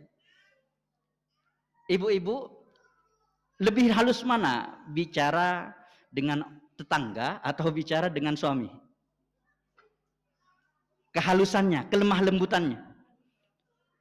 Biasanya bicara dengan tetangga, orang lain. Ini kebalik Bu. Seharusnya kita lebih lembut kepada suami kita. Bapak-bapak lebih sering mana mentraktir teman kita di kantor atau mentraktir istri, membagikan istri? Kebanyakan bapak-bapak kalau kerja di kantor biasanya sering mentraktir teman-temannya, entah untuk dinaikkan jabatannya. Ada yang perlu diingat ya Pak, Bu. Kelak ketika kita meninggal, yang akan mengurus jenazah kita itu bukan teman-teman kantor kita. Bukan orang-orang yang jauh di sana, bukan. Yang akan mengurus jenazah kita, orang yang pertama itu adalah istri, suami, anak kita. Maka berbuat baiklah kepada mereka. Berbuat baiklah kepada mereka. Memanglah kita akui kadang dalam kehidupan rumah tangga itu Masya Allah, pasti ada ujian yang harus kita lalui. Baik itu berupa perbedaan pendapat, percekcokan, bahkan kadang pertengkaran. Itu akan menjadi bumbu dalam rumah tangga. Khususnya dalam 5 tahun awal ya. 5 tahun awal itu biasanya lagi menggebu-gebunya, emosi masih tinggi. Setiap orang ingin dimengerti, suami istri ingin dipahami, sama-sama ingin dipahami, sama-sama ingin dimengerti. Maka ketika hal itu terjadi, ya masing-masing kita harus sadar diri. Ketika salah seorang pasangan kita, suami ataupun istri menjadi api karena terbakar emosi, maka yang lain harus bersedia untuk menjadi air yang bisa mendinginkan. Itulah kenapa dalam kehidupan rumah tangga itu, ya kita harus belajar untuk meminta maaf Pak, Bu. Walaupun kita tidak salah, minta maaf, mengalah, supaya kita bisa menua bersama dalam sakinah, mawaddah, warahmah. Hunna libasul lakum wa antum libasul lahun. Saling melengkapi, saling memahami. Kalaupun harus ada pertengkaran antar suami istri, jangan sampai dibawa keluar kamar. Jangan sampai dibawa keluar kamar. Jangan sampai anak-anak itu tahu kalau kita sedang bertengkar. Apalagi sampai diceritakan kepada tetangga. Na'udzubillahi min dzalik. Tutup rapat-rapat aib keluarga kita. Tutup rapat-rapat masalah keluarga kita. Jangan sampai orang lain tahu. Kalau kita sudah tidak kuat Bu, menahan semuanya di dalam hati, ingat kita punya Allah. Kita punya Allah. Kita curhatkan semuanya kepada Allah. Ceritakan semuanya kepada Allah. Belajarlah dari Nabi Ya'qub alaihissalam. Innama ashku bathi wa huzni ilallah. Di dalam Al-Quran. Sesungguhnya aku hanya menceritakan keluh kesahku, kesedihanku hanya kepada Allah. Karena hanya Allah yang bisa mengubah keadaan kita. Kecuali memang kita ingin bermusyawarah mencari solusi, tentunya dengan orang yang tepat. Kita tidak boleh menceritakan masalah keluarga kita dengan semua orang, tidak. Cari orang yang tepat, ustadz, dai atau syekh. Karena kita ingin mencari solusi dari masalah-masalah kita yang ada di keluarga kita. Kemudian Bapak Ibu yang dirahmati Allah, saya ingin sedikit sharing ya. Ada satu tips yang bisa kita lakukan supaya di keluarga kita itu tidak terlalu banyak percekcokan. Saya menikah di umur 20. Umur 20 tahun saya sudah menikah. Sekarang umur saya 33 tahun. Sudah 13 tahun. Dan alhamdulillah selama kami menikah, percekcokan di dalam rumah tangga kami itu bisa dihitung jari. Bisa dihitung jari. Tips ini saya lakukan sampai sekarang dan manjur alhamdulillah. Mengurangi percekcokan ya. Ketika ada masalah di dalam keluarga, biasanya masalah itu yang membuat percekcokan ya, menjadi penyebab percekcokan. Kebanyakannya 90% adalah masalah-masalah kecil yang dibesar-besarkan. Kalau itu masalah besar, apalagi berhubungan dengan hak Allah, hak Nabi, berhubungan dengan syariat Islam, ya kita perlu duduk. Kalau perlu kita marah, tidak masalah.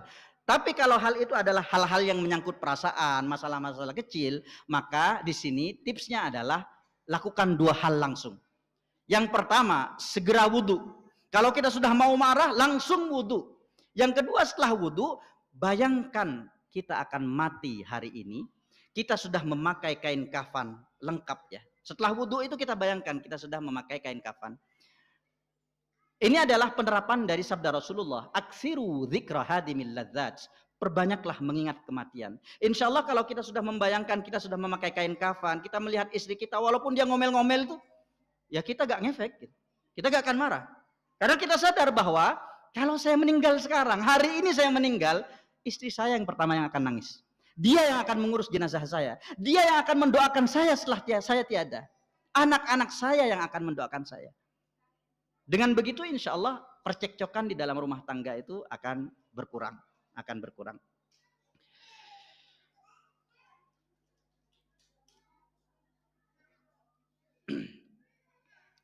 Karena memang keluarga kita itu Masya Allah, mereka adalah amanah dari Allah yang akan kita pertanggungjawabkan di hadapan Allah. Kullukum ra'in wa kullukum mas'ulun an ra'iyyati.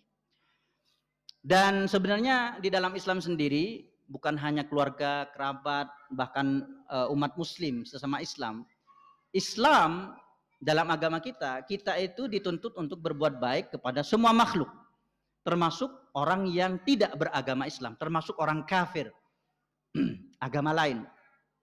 Firman Allah, la yanhakumullahu 'anil ladzina lam yuqatilukum fid din wa lam yukhrijukum min diyarikum an tabarruhum wa tuqsitu ilaihim. Allah tidak melarang kita untuk berbuat baik dan berbuat adil kepada orang yang berbeda agama selama mereka tidak memerangi kita dan tidak mengganggu kita, mengeluarkan kita dari tempat kita. Bahkan ada sebuah cerita di dalam kitab Risalah Al-Qusyairiyah. Di sana diceritakan bahwa dulu ada seorang musafir, dia beragama bukan Islam ya, seorang Majusi. Dia seorang Majusi, kemudian dia melakukan safar. Di tengah perjalanan dia melihat sebuah rumah. Dia tidak tahu kalau rumah itu adalah rumah Nabi Ibrahim. Rumah Nabi Ibrahim. Karena musafir zaman dulu dengan zaman sekarang itu berbeda Pak, Bu. Musafir zaman dulu kalau melihat rumah itu sangat bahagia, sangat senang. Baik kaya ataupun miskin, sangat senang. Kenapa? Karena dia berharap tuan rumahnya bisa menerimanya untuk sekedar beristirahat sebentar, minum sebentar, makan makanan yang ada di dalamnya. Walaupun makanannya seadanya.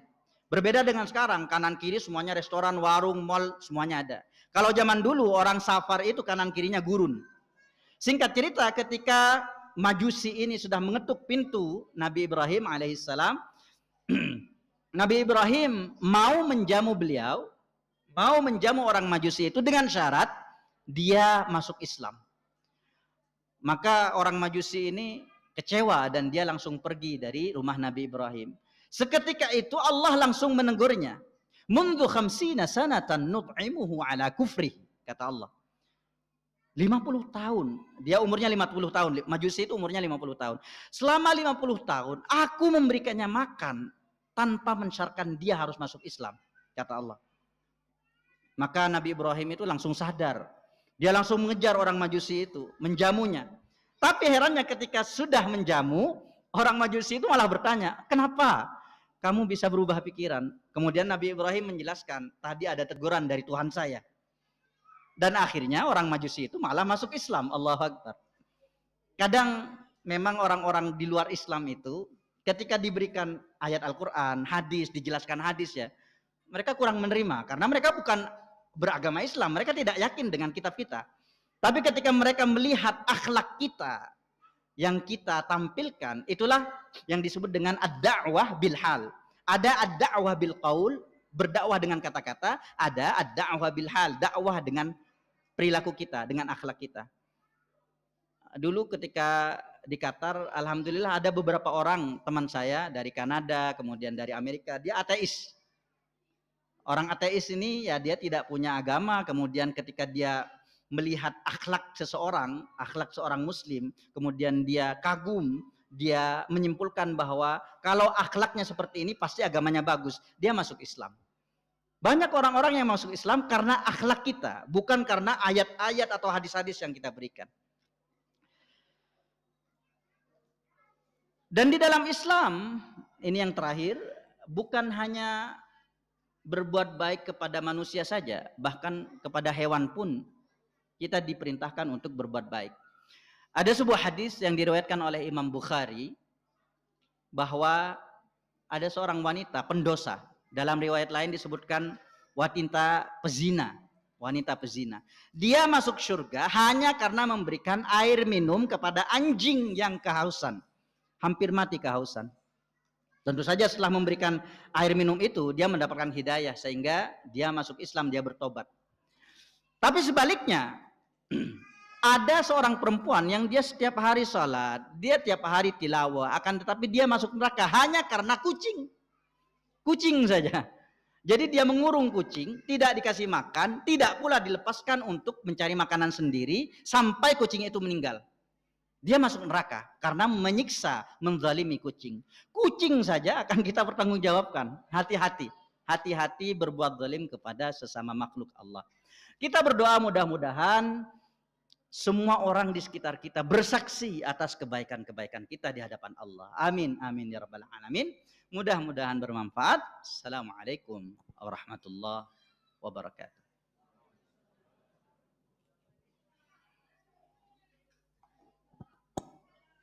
Cek. Baik, jazakumullah khairan kepada Ustadz Jamalul Akbar atas apa yang telah disampaikannya. Mungkin dari ayah bunda ingin bertanya gitu. Apapun boleh, monggo silakan. Jika memang tidak ada yang bertanya, izinkan Ustadz Jamalul Akbar yang bertanya kepada ayah bunda sekalian. Insya Allah nanti yang bisa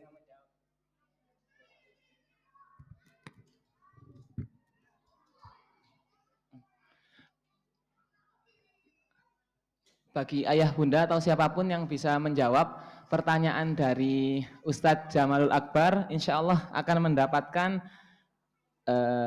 voucher umroh cashback senilai 1 juta. Jadi jika ayah bunda bisa menjawab, nanti insya Allah mendapatkan voucher dari Ahsan Perdana Umroh dan Haji Plus. Jadi mau bertanya dulu nggih.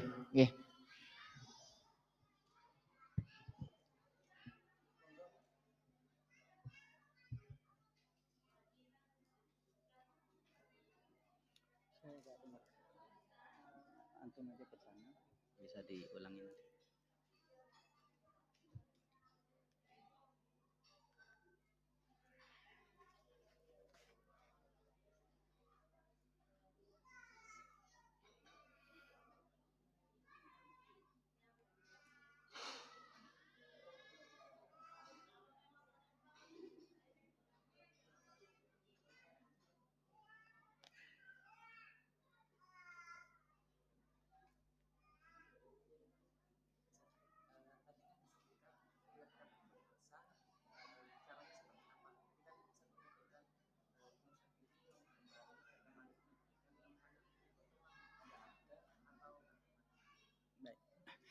Baik, tadi disebutkan bahwa ketika kita berbuat dosa kepada orang lain, 4 mazhab ini sepakat bahwa ketika kita berbuat dosa di depannya, langsung di depan orangnya, kita harus berminta maaf.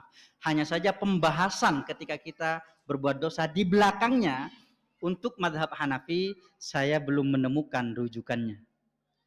Bukan tidak ada ya Pak Bu, saya belum menemukan. Wallahu a'lam bishawab.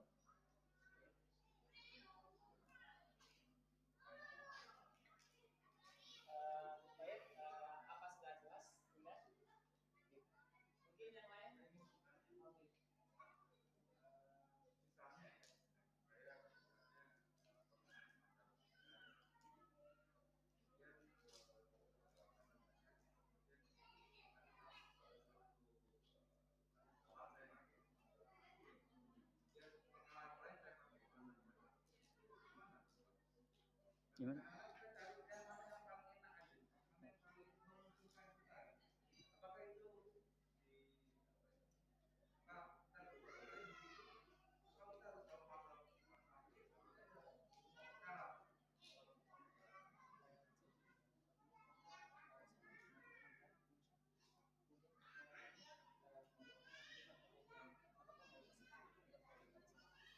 Baik, ketika kita biasanya mengikuti Imam Syafi'i, kemudian dalam hal-hal tertentu kita mengikuti mazhab-mazhab lain, maka di sini ulama berbeda pendapat. Hanya saja 4 mazhab ini sepakat bahwa talfiq itu adalah tatabbu'ur rukhas, artinya memilih rukhsah-rukhsah dari setiap mazhab.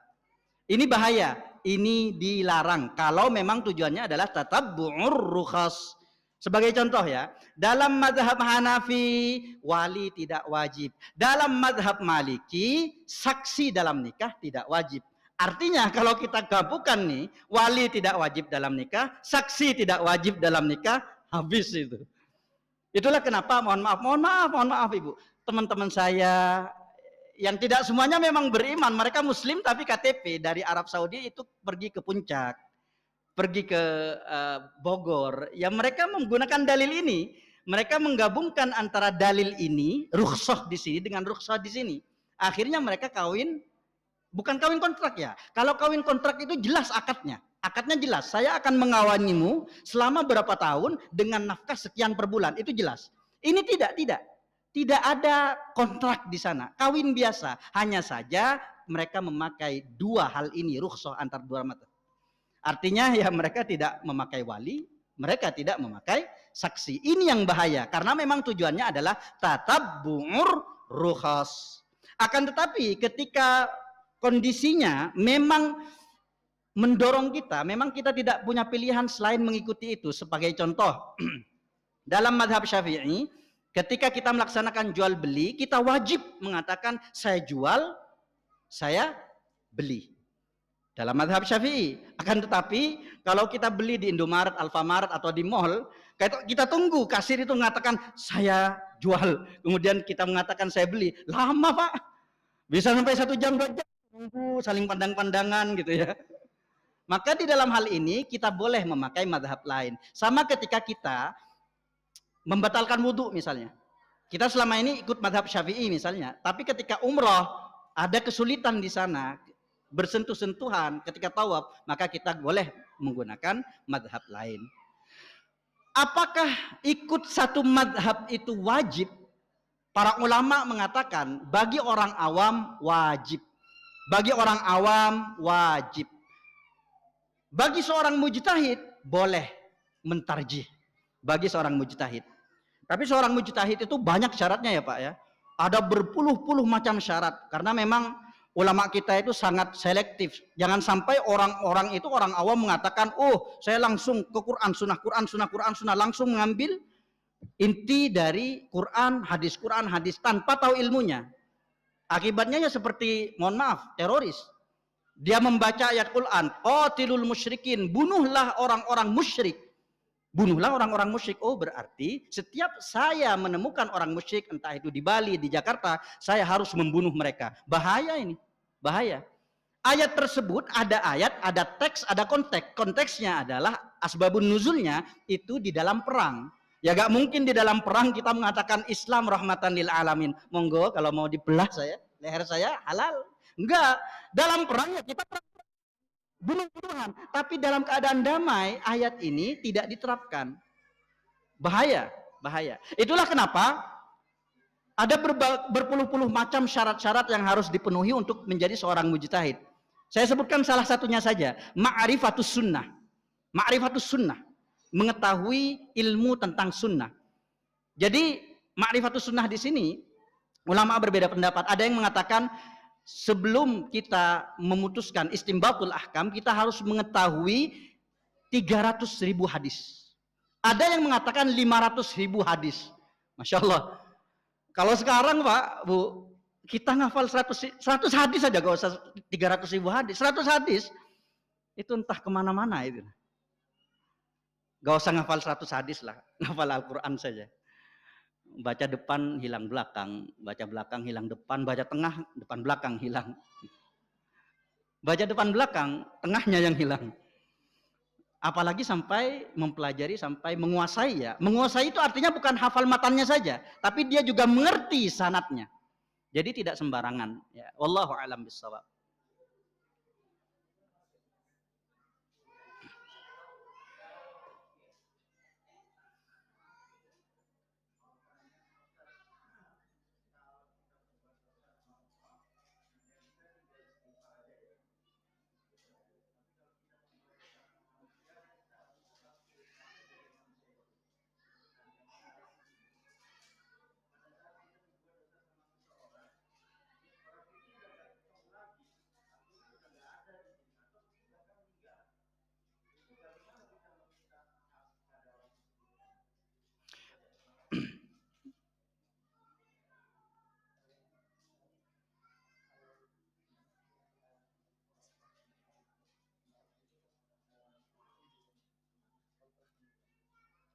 Baik, mohon maaf ya Pak, Bu, saya tidak terlalu mendengar. Jadi saya beberapa hari ini memang pendengaran saya berkurang karena satu dan lain hal. Jadi saya menggunakan translator gitu. Baik, ketika kita berbuat salah pada orang lain, kemudian orang lain itu meninggal ataupun pergi ke sebuah tempat yang kita tidak tahu di mana dia, maka kewajiban kita 3 hal yang tadi. Yang pertama adalah beristighfar, taubat nasuha kepada Allah. Yang kedua adalah memohon istighfar. Memohon istighfar, memohon ampun untuk orang tersebut. Sebagai contoh, Fulan misalnya, saya pernah berbuat dosa sama Fulan, dia sudah meninggal atau dia sudah tidak ada, pergi ke Medan, Singapura atau Amerika, kita tidak pernah bertemu dengannya, maka kita dalam sholat kita, setelah sholat, kita doa kepada Allah untuk mengampunkan dosa-dosanya. Mudah-mudahan Allah ampunilah dia.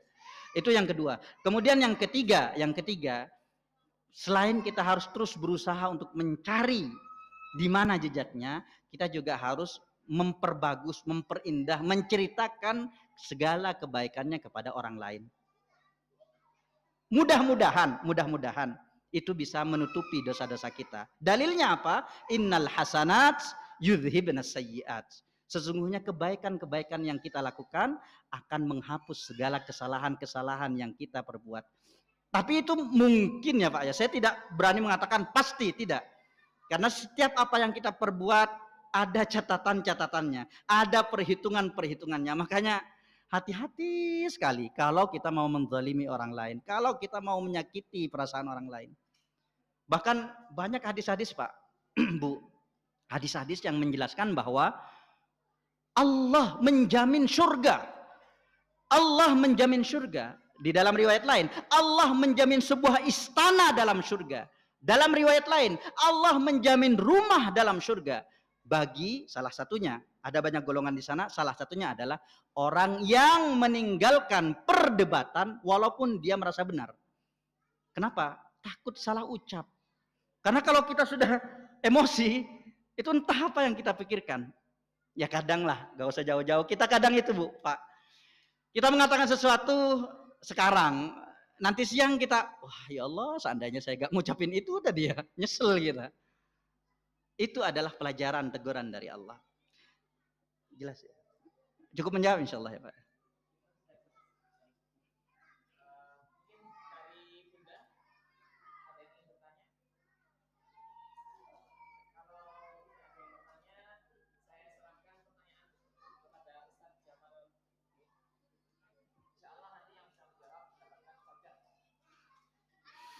Baik, 3 pertanyaan Ustaz. Mau pertanyaan yang simpel apa yang rumit? Yang bisa dijawab. Mau pertanyaan yang berhubungan dengan materi atau tidak? Tidak? Karena memang kadang kita itu mengikuti kajian-kajian seperti ini ya, ada yang karena keterpaksaan, ada yang memang mencari ilmu niatnya. Makanya innamal a'malu binniyat, sesungguhnya setiap amal perbuatan itu tergantung dari niatnya. Untuk formalitas kah atau untuk mencari ilmu beribadah? Supaya mudah, saya akan bertanya tentang hal yang simpel-simpel saja. Bapak, Ibu yang dirahmati Allah, pernah tidak Bapak, Ibu menemukan anak Bapak atau anak Ibu malas-malesan? Jadi di dalam Islam itu al-iman yazid wa yanqus, kata Rasulullah. Iman seseorang itu kadang naik, kadang turun. Hanya saja kata Imam Syafi'i, yazid bitta'ah wa yanqusu bil ma'siyah. Kata Imam Syafi'i. Penjelasan dari hadis itu. Iman itu tidak berkurang dengan sendirinya dan tidak bertambah dengan sendirinya. Dia akan bertambah dengan ketaatan-ketaatan yang kita lakukan dan akan berkurang dengan maksiat-maksiat yang kita lakukan. Hanya saja masalahnya ketika anak-anak kita masih kecil, belum baligh seperti itu ya. Kadang ada waktunya dia semangat sekali menghafal Al-Quran. Kadang ada waktunya dia ogah mau menghafal Al-Quran, capek, stres, bosan. Kira-kira pertanyaan pertama, apa yang bisa membuatnya semangat lagi untuk menghafal Al-Quran? Monggo. Tapi ini harus berdasarkan pengalaman ya. Harus berdasarkan pengalaman Bapak Ibu. Apa yang kira-kira bisa membuat anak kita semangat lagi menghafal Al-Quran? Monggo.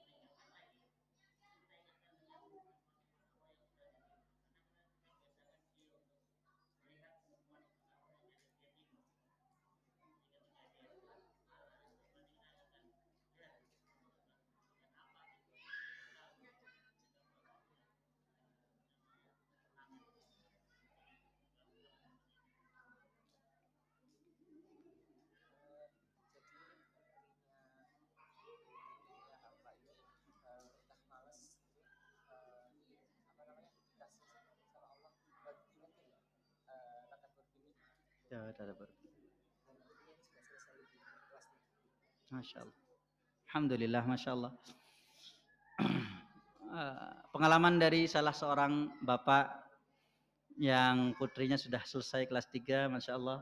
Setiap anaknya malas, beliau mengingatkan lagi nikmat-nikmat yang sudah Allah berikan kepada kita. Tadabbur bin ni'mah. Sehingga dia bisa semangat lagi, Masya Allah. Takbir untuk bapak. Allahu Akbar. Baik. Pertanyaan yang kedua.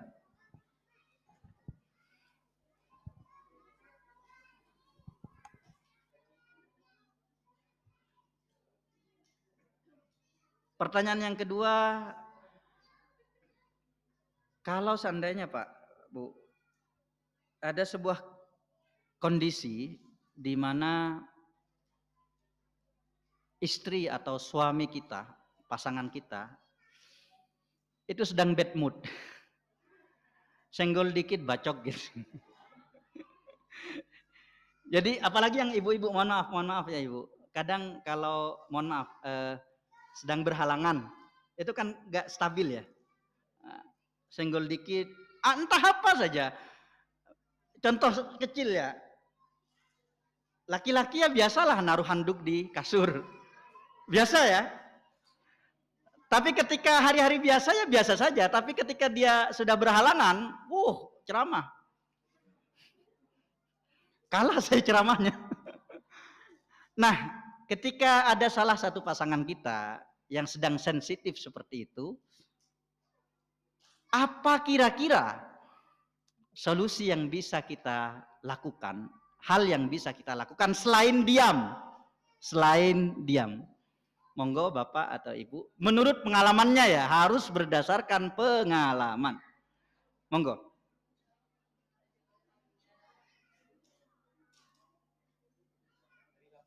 Monggo, dari Bapak ataupun dari Ibu.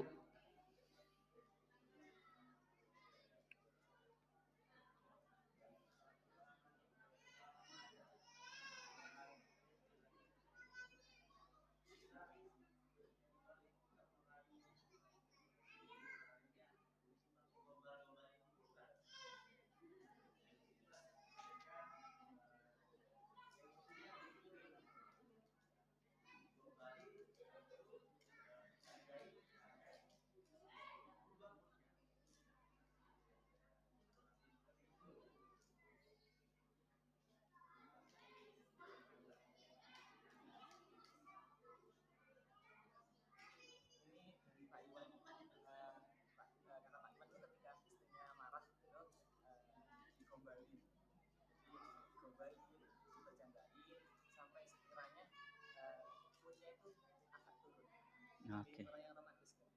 Baik, jawaban dari Bapak Iwan, ketika pasangan kita sedang emosi, kita harus mencandainya, menggombalinya, merayunya sampai emosinya turun. Masya Allah.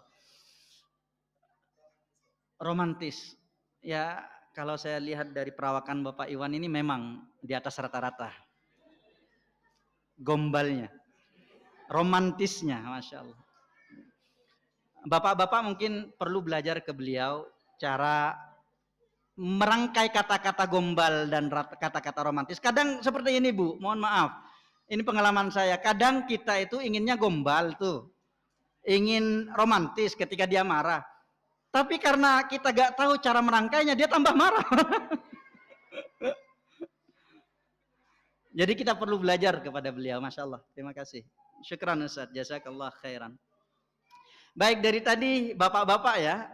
Sekarang pertanyaan khusus ibu-ibu. Khusus ibu-ibu. Apa kira-kira ini ya?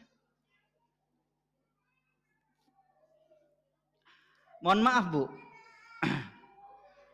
Kadang suami itu ya, ketika dia berprofesi sebagai seorang direktur, sebagai seorang CEO, sebagai seorang yang punya jabatan di luar, bahkan sebagai seorang dai pun, dia dikenal sebagai seorang yang baik, yang sopan oleh jemaahnya, oleh bawahannya. Tapi kita ini yang bersama dia 24 jam, tahu belang-belangnya. Tahu belang-belangnya.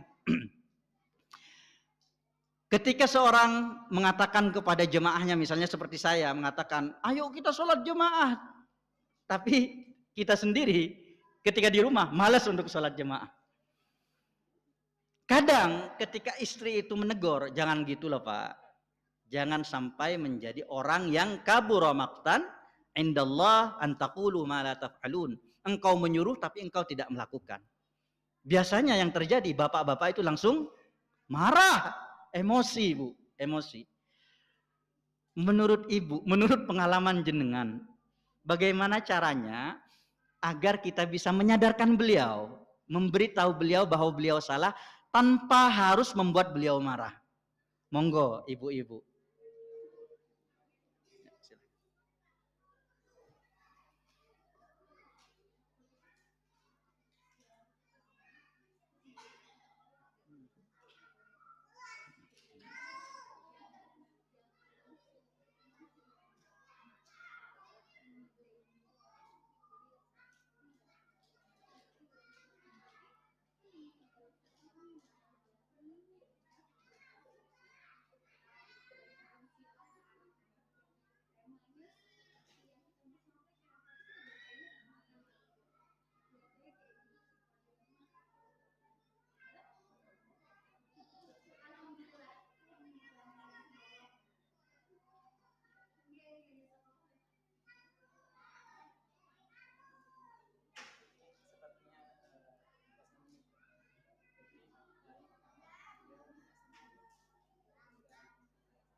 Oke.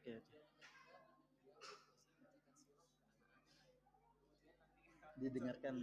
Oh, oke. Baik, jawaban yang sangat bagus. Ada 3 cara yang dipakai oleh beliau. Yang pertama, untuk menegur sang suami, pertama beliau berdoa kepada Allah agar suaminya dijadikan lebih baik. Berdoa kepada Allah, curhat kepada Allah. Kemudian yang kedua, beliau menggunakan kata-kata yang lembut. Ya tentu saja dialihkan dulu, jangan langsung to the point, dialihkan ceritanya, nanti baru kita sindir. Caranya halus ya. Yang ketiga, dia membacakan sirah nabawiyah khusus yang berkaitan dengan kesalahannya di depan anak-anak. Jadi seolah-olah ceritanya ke anak-anak, tapi tujuannya ke sana. Masya Allah. Inilah kecerdasan ibu-ibu. Inna kaidahunna azim.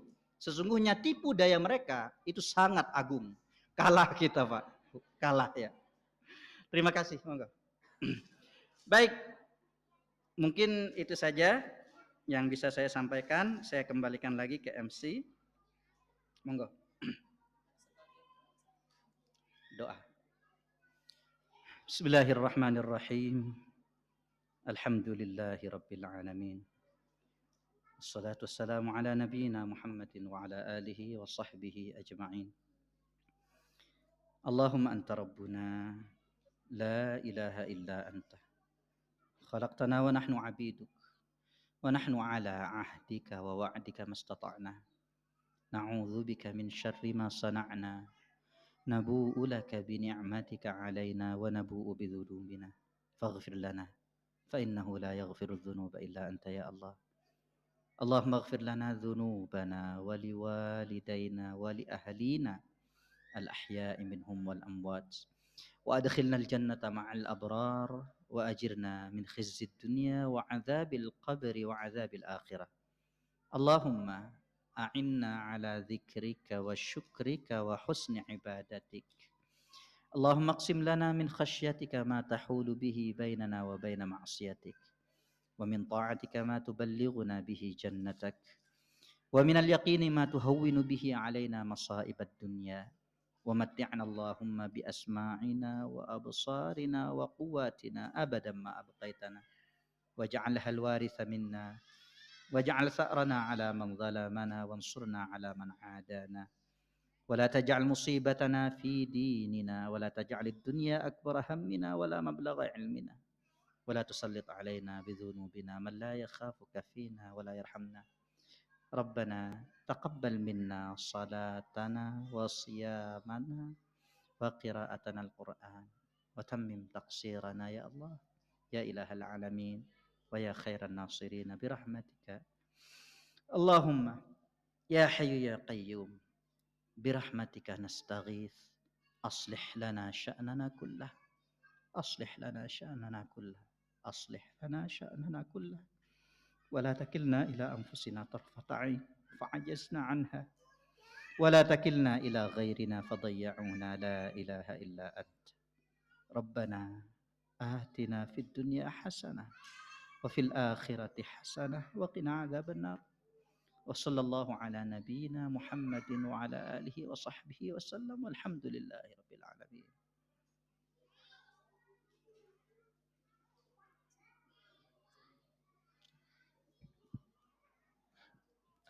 Taib, dengan penutup doa dari Ustadz Jamal Akbar, berakhir pula materi yang beliau sampaikan. Semoga apa yang telah kita dengarkan dari tadi pagi hingga sekarang bermanfaat untuk kita dan Allah berikan taufik hidayah untuk kita agar bisa mengamalkannya. Amin ya rabbal alamin.